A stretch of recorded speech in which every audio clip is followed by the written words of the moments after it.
नमस्कार। खबरां दे इस बुलेटिन च तुहाडा स्वागत। मैं हाँ परमिंदर कौर। पहला पेश ने ਝੋਂਟੀਆਂ खबरां। उप राष्ट्रपति जगदीप धनखड़ दा चंडीगढ़ ते मोहाली दौरा अज वख-वख समागमां च होणगे शामिल। प्रधानमंत्री नरेंद्र मोदी मुताबिक भारत की सभ्याचारक भिन्नता देश के वख-वख हिस्सों च तैयार होने वाले कपड़ियां तो झलकदी है। कपड़े की सालाना बरामद 9 लाख करोड़ रुपए होने की उम्मीद।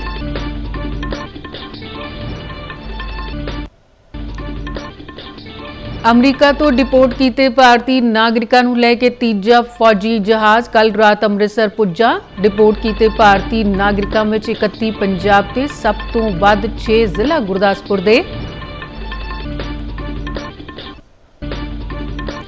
मुख्यमंत्री भगवंत मान वालों नौजवानों को अपील, अमरीका तो वापसी अखां खोलण वाली, गैर कानूनी ढंग नाल विदेश ना जाओ। भारतीय मर्दां दी हॉकी टीम ने FIH प्रो लीग विच स्पेन नूं 2-0 नाल हराया। भारत दा अगला मैच भलके जर्मनी नाल होवेगा। हुण खबरां विस्तार नाल। उप राष्ट्रपति जगदीप धनखड़ चंडीगढ़ ते मोहाली दे एक दिना दौरे ते होणगे। अपने दौरे दौरान कौमी खेती खुराक ते जैव उत्पादकता संस्थान मोहाली च करवाए जा रहे समागम च मुख मेहमान के तौर पर हिस्सा लैणगे। उप राष्ट्रपति चंडीगढ़ च भारतीय विज्ञान सिक्ख्या ते खोज संस्थान के स्टाफ ते विद्यार्थियों नाल एक संवाद सैशन विच भी मुख बुलारे के तौर पर हिस्सा लैणगे।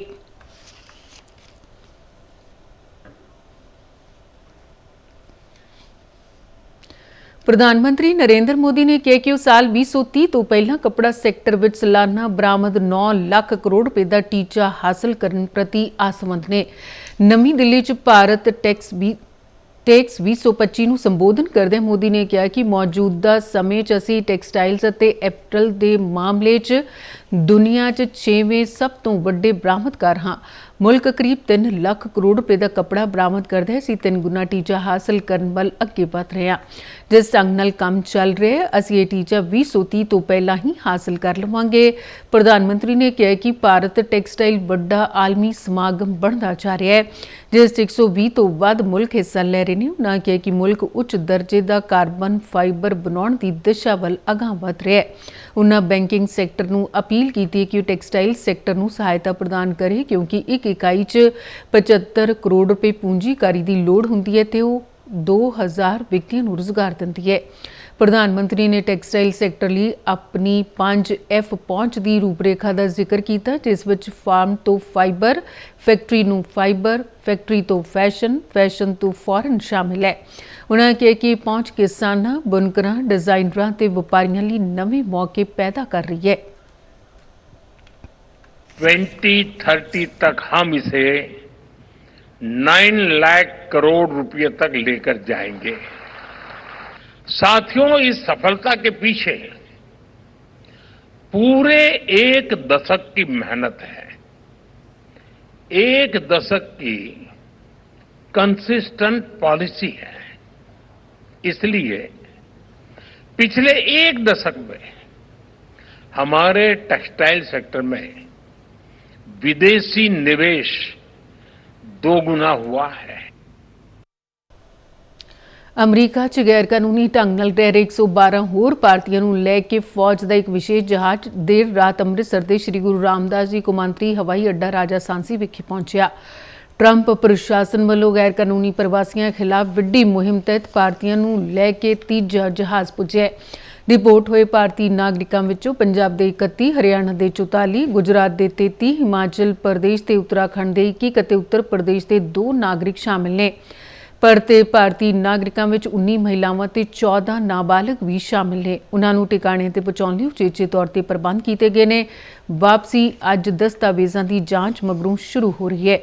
अमरीका वालों 2 विशेष उड़ानां राही 104 ते 117 भारतीय नागरिकों को भारत भेजा गया। हुण तक 333 भारतीयों की अमरीका तो वापसी हो चुकी है।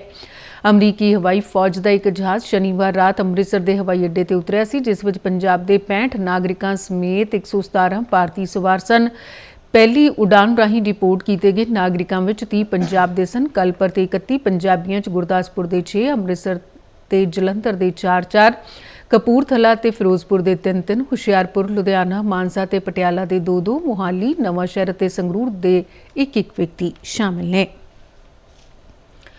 ਵਿਦੇਸ਼ ਮੰਤਰੀ ਡਾਕਟਰ ਐਸ ਜੈਸ਼ੰਕਰ ਨੇ ਮਸਕਟ ਵਿੱਚ 8ਵੇਂ ਹਿੰਦ ਮਹਾਸਾਗਰ ਦੇ ਸੰਮੇਲਨ ਦੇ ਉਦਘਾਟਨੀ ਇਜਲਾਸ ਨੂੰ ਸੰਬੋਧਨ ਕਰਦਿਆਂ ਹਿੰਦ ਮਹਾਸਾਗਰ ਨੂੰ ਆਲਮੀ ਜੀਵਨ ਰੇਖਾ ਦੱਸਿਆ। ਉਨ੍ਹਾਂ ਕਿਹਾ ਕਿ ਇਸ ਦਾ ਉਤਪਾਦਨ, ਖਪਤ, ਯੋਗਦਾਨ ਅਤੇ ਕਨੈਕਟੀਵਿਟੀ ਅੱਜ ਦੁਨੀਆ ਨੂੰ ਚਲਾਉਣ ਦੇ ਤਰੀਕੇ ਦਾ ਧੁਰਾ ਹੈ। ਵਿਦੇਸ਼ ਮੰਤਰੀ ਨੇ ਹਿੰਦ ਮਹਾਸਾਗਰ ਖੇਤਰ ਦੀ ਭਲਾਈ ਲਈ ਆਪਣੀ ਸਾਂਝੀ ਵਚਨਬੱਧਤਾ ਨੂੰ ਦੁਹਰਾਇਆ। The Indo-Pacific has been witnessing deeper tensions and sharper contestations. The scenario is intrinsically maritime in nature, involving respect for and observance of international law. There are other concerns, some related, some autonomous. Stronger assertions of interest is one issue. Concerns about unilateral changes to the status quo, another. ਸਮਾਗਮ ਤੋਂ ਹਟ ਕੇ doctor Jaishankar ਨੇ ਆਪਣੇ Oman ਦੇ ਹਮਅਹੁਦਾ ਬਦਰ ਬਿਨ ਅਹਮਦ ਅਲ ਬੁਸੈਦੀ ਨਾਲ ਮੁਲਾਕਾਤ ਕੀਤੀ। ਇਸ ਦੌਰਾਨ ਦੋਹਾਂ ਆਗੂਆਂ ਨੇ ਸਹਿਯੋਗ ਦੇ ਨਵੇਂ ਖੇਤਰਾਂ ਬਾਰੇ ਚਰਚਾ ਕੀਤੀ। ਇਸ ਦੌਰਾਨ ਵਪਾਰ, ਪੂੰਜੀਕਾਰੀ ਅਤੇ ਊਰਜਾ ਸੁਰੱਖਿਆ ਸਹਿਯੋਗ ਬਾਰੇ ਵੀ ਦੋਹਾਂ ਆਗੂਆਂ ਨੇ ਚਰਚਾ ਕੀਤੀ। ਭਾਰਤ ਅਤੇ ਜਾਪਾਨ ਦਰਮਿਆਨ ਸਾਂਝੀ ਫੌਜੀ ਮਸ਼ਕ ਧਰਮ ਗਾਰਡੀਅਨ ਦਾ 6ਵਾਂ ਸੰਸਕਰਨ 25 ਫਰਵਰੀ ਤੋਂ 9 ਮਾਰਚ ਤੱਕ ਜਾਪਾਨ ਦੇ ਮਾਊਂਟ ਫੂਜੀ 'ਚ ਕਰਵਾਇਆ ਜਾਵੇਗਾ। ਭਾਰਤੀ ਫੌਜ ਦੇ ਇੱਕ ਬੁਲਾਰੇ ਨੇ ਇਸ ਬਾਰੇ ਜਾਣਕਾਰੀ ਦਿੰਦਿਆਂ ਦੱਸਿਆ ਕਿ ਸਾਂਝੀ ਮਸ਼ਕ ਦਾ ਮੰਤਵ ਸ਼ਹਿਰੀ ਜੰਗ ਅਤੇ ਅੱਤਵਾਦ ਵਿਰੋਧੀ ਕਾਰਵਾਈਆਂ ਨੂੰ ਅੰਜਾਮ ਦਿੰਦੇ ਹੋਏ ਦੋਹਾਂ ਫੌਜਾਂ ਵਿਚਕਾਰ ਅੰਤਰ ਕਾਰਜਸ਼ੀਲਤਾ ਨੂੰ ਵਧਾਉਣਾ ਹੈ। ਇਹ ਮਸ਼ਕ ਭਾਰਤ ਅਤੇ ਜਾਪਾਨ ਦਰਮਿਆਨ ਦੁਵੱਲੇ ਰੱਖਿਆ ਸਹਿਯੋਗ ਨੂੰ ਹੋਰ ਮਜ਼ਬੂਤ ਕਰੇਗਾ। ਮਸ਼ਕ ਦਾ ਪਿਛਲਾ ਸੰਸਕਰਨ ਜਨਵਰੀ 2024 ਚ ਮਿਸਰ ਵਿੱਚ ਕਰਵਾਇਆ ਗਿਆ ਸੀ। ਸਾਂਝੀ ਮਸ਼ਕ ਦਾ ਮੰਤਵ ਦੋਹਾਂ ਦੇਸ਼ਾਂ ਵਿਚਾਲੇ ਫੌਜੀ ਸਬੰਧਾਂ ਨੂੰ ਮਜ਼ਬੂਤ ਕਰਨਾ ਹੈ।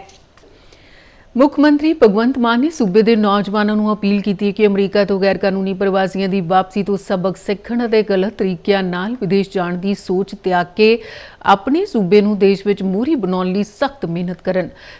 ਲੁਧਿਆਣਾ ਦੇ ਕੁੰਗਰਾਲੀ ਇੱਥੇ ਇੱਕ ਟੂਰਨਾਮੈਂਟ ਦੌਰਾਨ ਇਕੱਠ ਨੂੰ ਸੰਬੋਧਨ ਕਰਦਿਆਂ ਮੁੱਖ ਮੰਤਰੀ ਨੇ ਕਿਹਾ ਕਿ ਇਸ ਪਵਿੱਤਰ ਧਰਤੀ ਤੇ ਜਨਮ ਲੈਣਾ ਸਾਡੇ ਲਈ ਮਾਣ ਵਾਲੀ ਗੱਲ ਹੈ, ਕਿਉਂਕਿ ਇੱਥੋਂ ਦੀ ਧਰਤੀ ਦੁਨੀਆ ਦੀ ਸਭ ਤੋਂ ਉਪਜਾਊ ਧਰਤੀ ਹੈ।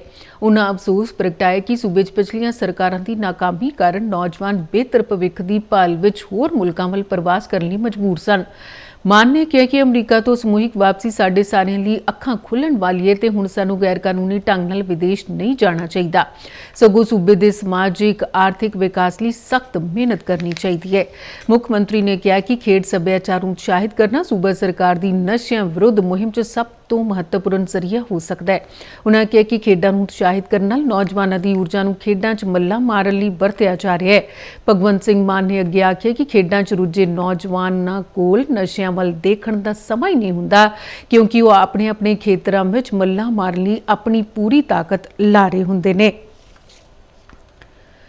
ਸੂਬੇ ਦੇ ਲੋਕਾਂ ਨੂੰ ਆਨਲਾਈਨ ਸਹੂਲਤਾਂ ਮੁਹੱਈਆ ਕਰਾਉਣ ਲਈ ਪੰਜਾਬ ਸਰਕਾਰ ਵੱਲੋਂ ਆਸ਼ੀਰਵਾਦ ਸਕੀਮ ਸੰਬੰਧੀ ਪੋਰਟਲ ਸ਼ੁਰੂ ਕਰਕੇ ਇੱਕ ਵੱਡਾ ਉਦਮ ਕੀਤਾ ਗਿਆ। ਆਸ਼ੀਰਵਾਦ ਸਕੀਮ ਨੂੰ ਸੁਖਾਲਾ ਤੇ ਪਾਰਦਰਸ਼ੀ ਢੰਗ ਨਾਲ ਲਾਗੂ ਕਰਨ ਲਈ ਸਾਰੀਆਂ ਅਰਜ਼ੀਆਂ ਆਨਲਾਈਨ ਪ੍ਰਾਪਤ ਕੀਤੀਆਂ ਜਾਂਦੀਆਂ ਨੇ।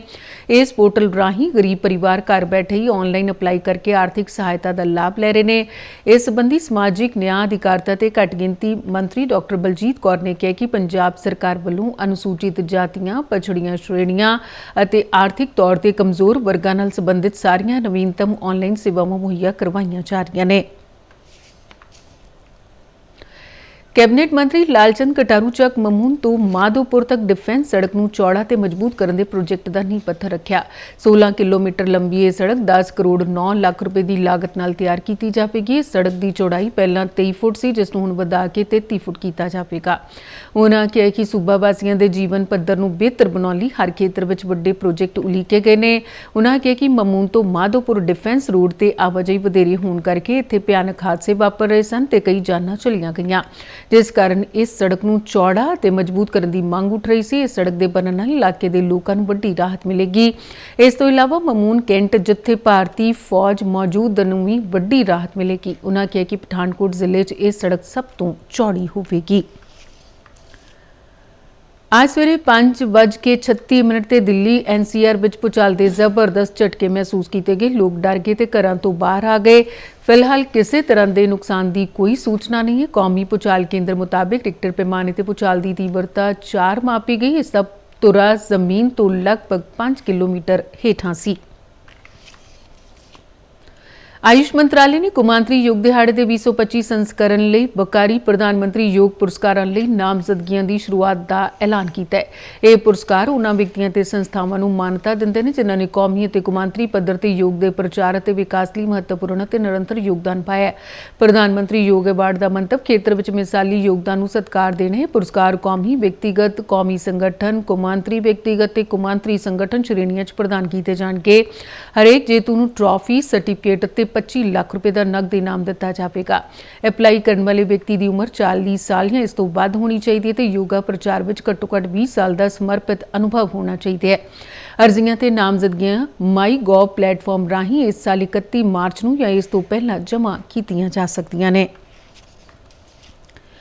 ਭਾਰਤੀ ਮਰਦਾਂ ਦੀ ਹਾਕੀ ਟੀਮ ਨੇ ਭੁਵਨੇਸ਼ਵਰ ਵਿੱਚ ਖੇਡੀ ਜਾ ਰਹੀ FIH ਪ੍ਰੋ ਲੀਗ ਦੇ ਇੱਕ ਮੈਚ ਵਿੱਚ ਸਪੇਨ ਨੂੰ 2-0 ਨਾਲ ਹਰਾਇਆ। ਇਸ ਗੇੜ ਦੇ ਪਹਿਲੇ ਮੈਚ ਵਿੱਚ ਸਪੇਨ ਨੇ ਭਾਰਤ ਨੂੰ 3-1 ਨਾਲ ਹਰਾਇਆ ਸੀ। ਭਾਰਤ ਦਾ ਅਗਲਾ ਮੈਚ ਭਲਕੇ ਜਰਮਨੀ ਨਾਲ ਹੋਵੇਗਾ।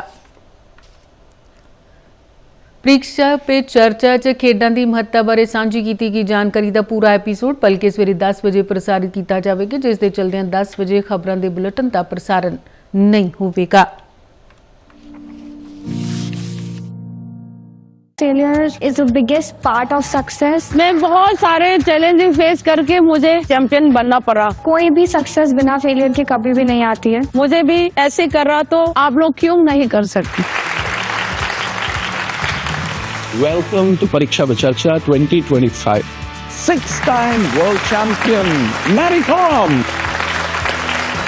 वो पैरा ओलंपियन है। तो आज यह shooting Avani Lekha.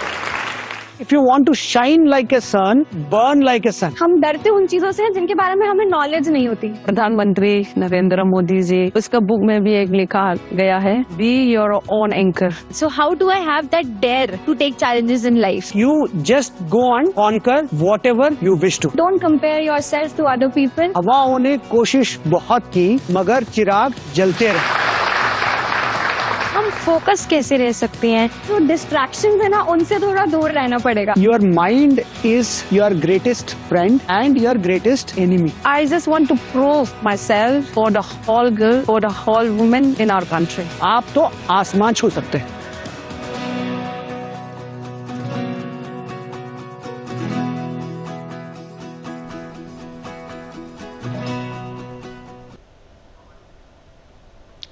ਪ੍ਰਯਾਗਰਾਜ ਵਿੱਚ ਮਹਾਕੁੰਭ ਦੇ ਤ੍ਰਿਵੇਣੀ ਸੰਗਮ 'ਚ ਕੱਲ੍ਹ ਸ਼ਾਮ ਤੱਕ 1 ਕਰੋੜ 49 ਲੱਖ ਤੋਂ ਵੱਧ ਸ਼ਰਧਾਲੂਆਂ ਨੇ ਪਵਿੱਤਰ ਇਸ਼ਨਾਨ ਕੀਤਾ। ਇਸ ਮਹੋਤਸਵ 'ਚ ਦੁਨੀਆ ਭਰ ਤੋਂ ਲੱਖਾਂ ਸ਼ਰਧਾਲੂ ਪਹੁੰਚ ਰਹੇ ਨੇ। ਹੁਣ ਤੱਕ 52 ਕਰੋੜ 96 ਲੱਖ ਸ਼ਰਧਾਲੂ ਸੰਗਮ 'ਚ ਇਸ਼ਨਾਨ ਕਰ ਚੁੱਕੇ ਨੇ। ਮਹਾਕੁੰਭ 'ਚ ਸਮਾਜ ਦੇ ਹਰ ਵਰਗ ਦੇ ਸੰਤ, ਸ਼ਰਧਾਲੂ ਅਤੇ ਤੀਰਥ ਯਾਤਰੀ ਪਹੁੰਚ ਰਹੇ ਨੇ। ਇਸ ਸਿਲਸਿਲੇ 'ਚ ਉੱਤਰ ਪ੍ਰਦੇਸ਼ ਦੀ ਰਾਜਪਾਲ ਆਨੰਦੀਬੇਨ ਪਟੇਲ ਨੇ ਸੰਗਮ 'ਚ ਪਵਿੱਤਰ ਇਸ਼ਨਾਨ ਕੀਤਾ ਤੇ ਕਿਹਾ ਕਿ ਇਹ ਇੱਕ ਵੱਖਰੀ ਕਿਸਮ ਦਾ ਬ੍ਰਹਮ ਅਨੁਭਵ ਹੈ ਜਿਹੜਾ ਸਾਲਾਂ ਤੱਕ ਯਾਦ ਰੱਖਿਆ ਜਾਵੇਗਾ। ਉਹਨਾਂ ਪ੍ਰਬੰਧਾਂ ਲਈ ਸੂਬਾ ਸਰਕਾਰ ਦੀ ਸ਼ਲਾਘਾ ਵੀ ਕੀਤੀ। ਕੇਂਦਰੀ ਮੰਤਰੀ ਨਿਤਿਨ ਗਡਕਰੀ ਅਤੇ ਧਰਮਿੰਦਰ ਪ੍ਰਧਾਨ ਵੀ ਮਹਾਕੁੰਭ 'ਚ ਪੁੱਜੇ। ਪਵਿੱਤਰ ਇਸ਼ਨਾਨ ਤੋਂ ਬਾਅਦ ਗਡਕਰੀ ਨੇ ਉਜਾਗਰ ਕੀਤਾ ਕਿ ਮਹਾਕੁੰਭ ਸਿਰਫ ਇੱਕ ਧਾਰਮਿਕ ਸਮਾਗਮ ਨਹੀਂ ਹੈ, ਸਗੋਂ ਏਕ ਭਾਰਤ ਸ਼੍ਰੇਸ਼ਠ ਭਾਰਤ ਦੀ ਭਾਵਨਾ ਨੂੰ ਰੂਪ ਦੇਣ ਦਾ ਇੱਕ ਮੌਕਾ ਹੈ ਜਿੱਥੇ ਦੇਸ਼ ਭਰ ਦੇ ਲੋਕ ਇੱਕ ਵਿਸ਼ਵਾਸ ਅਤੇ ਸੱਭਿਆਚਾਰ ਨਾਲ ਬੱਝੇ ਹੋਏ ਨੇ। ਜਦਕਿ ਧਰਮਿੰਦਰ ਪ੍ਰਧਾਨ ਨੇ ਕਿਹਾ ਕਿ ਮਹਾਕੁੰਭ ਸਿਰਫ ਇੱਕ ਧਾਰਮਿਕ ਸਮਾਗਮ ਨਹੀਂ ਹੈ, ਸਗੋਂ ਭਾਰਤ ਦੀ ਅਧਿਆਤਮਕ ਊਰਜਾ ਤੇ ਏਕਤਾ ਦਾ ਸਭ ਤੋਂ ਵੱਡਾ ਸੰਗਮ ਹੈ। ਖਬਰਾਂ ਦੇ ਬੁਲੇਟਿਨ ਸਾਡੇ ਦਰਸ਼ਕ RNU DD ਕੇ ਜਲੰਧਰ ਦੇ YouTube ਚੈਨਲ, Facebook ਪੇਜ ਤੇ ਸੋਸ਼ਲ ਮੀਡੀਆ ਪਲੇਟਫਾਰਮ X ਤੇ ਵੀ ਦੇਖ ਸਕਦੇ ਨੇ। ਤੇ ਇਸ ਦੇ ਨਾਲ ਹੀ ਖਬਰਾਂ ਦਾ ਬੁਲੇਟਿਨ ਖਤਮ ਹੁੰਦਾ ਹੈ। ਇਜਾਜ਼ਤ ਦਿਓ। ਨਮਸਕਾਰ।